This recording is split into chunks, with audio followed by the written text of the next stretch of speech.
What's going on, guys? Today we got a Kawasaki Mule 4010 in the shop. We're going to be putting a starter on it today. We're going to take you through the steps on what you got to go through to put a starter on one of these. This is a more difficult job. These starters in a hard location to get to. So we're going to show you what you got to do to get one of these off and what tools you're going to need to do it.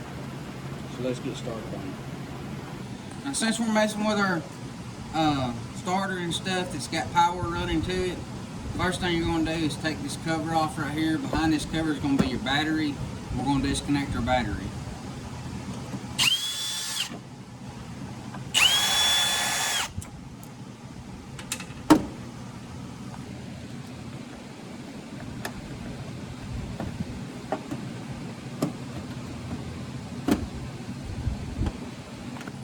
There'll be 4 of these you got to pull, and then you got your 2 Phillips heads. This piece right here will come off, and as you can see, right here gives you access to your battery. Once you locate your battery, disconnect your positive side so you have your power disconnected. Now over on the passenger side, toward the bottom, is this right here is where your starter is located. And this right here is where the drive shaft comes out at, and just behind it is your starter. These bolts are on the back side, you barely can see them. There's one here on top, and then there's one, as you can see, right there directly on the bottom. And you got to take them out. They have to be taken out from the other side, and there's a wire that's got to be taken loose on the bottom side, and I'll show you that now. Now when you're underneath the machine, on the passenger side, right here is where your drive shaft comes out, and like I said, there's your starter. There's a better look at the bottom bolt. Right back there is the bolt, is where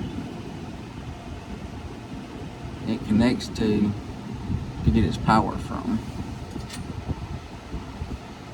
You have to take that off before you take your 2 bolts out.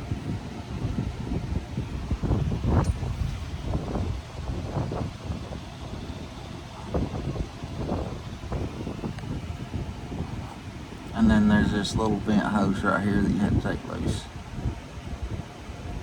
Now to get to that top bolt a little easier, you can do this. This bracket right here, and this bolt has already been taken loose. This bracket here can be taken off. You do have this is one of your shift cables here. It has got 2 jam nuts on it right here. You will have to take loose. Pay close attention how this is adjusted. You do not want to get this out of adjustment. If you do, you'll have to readjust it to get it back to where it can shift proper again. But you got 2 bolts here, and then along beside it, going down right here, you've got a bolt here,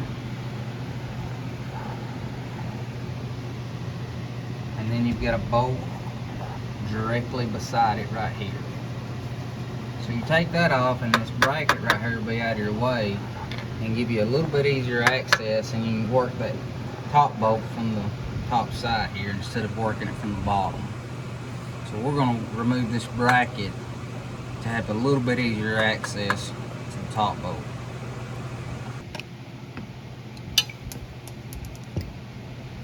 The 2 bolts that are down in here, we took off with 2 long extensions on our impact here. We went inside here in front of our wheel. They were a 12mm. Oh boy, I knew that was gonna happen.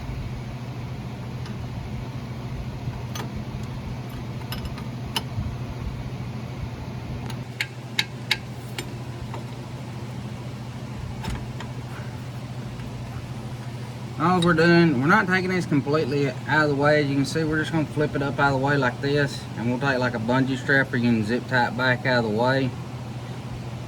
And we just loosen this here they give us some slack. And as you can see down in there now,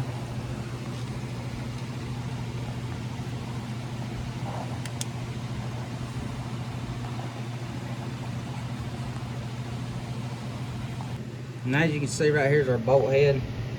Now it's easier to get to.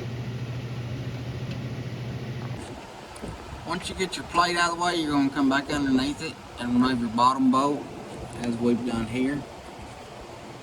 Just take your time. Try not to get aggravated with it.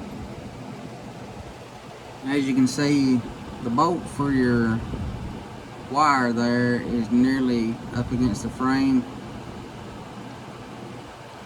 You have to just about get the starter loose and off to where you can get to that to get a wrench or something on it. Once you get your top bolt out, this one too is another one that you just take your time with. Once you get it out, then you can go back down to the bottom and fish your starter out from the bottom side. Now with this one, I did use a wrench with another wrench connected to it to break it loose, because it's hard to get down in there. In some cases, I have had to take a wrench just like this and bend it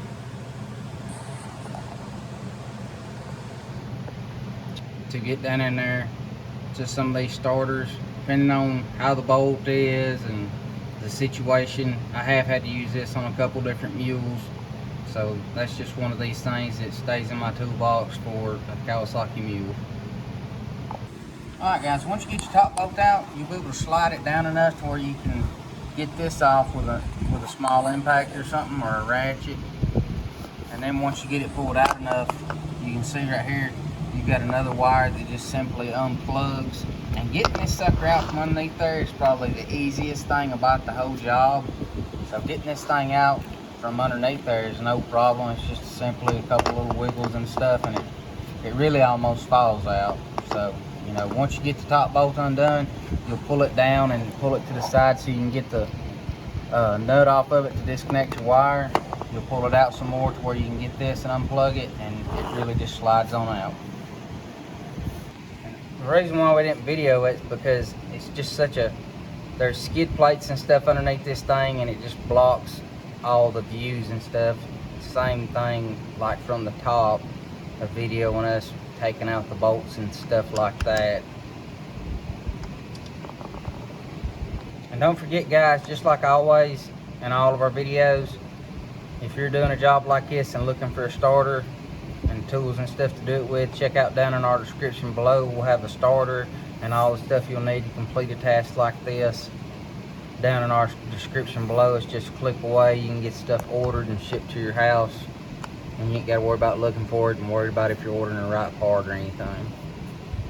Okay guys, so we got a new starter here. These are identical, as you can see. The only difference is this one has a vent here where this one doesn't, and it's because on the newer models they put the vent over here on the back side. That's the only thing difference is. I know this video is probably it's not as good as I would like for it to be, as like some of my other ones, is because this is in such a tight area and it's hard to get to. But I hope I've explained this enough to where it has helped someone out, to let them know, you know, what tools you'll need and where everything is located at, and how you can go about getting one of these out. Now, what we're going to do now is we're just going to reverse the process on what we've done of getting our old one out with our new one. We're going to go back underneath here, hook up our wire, you know, put our cable back on here and bolt it down.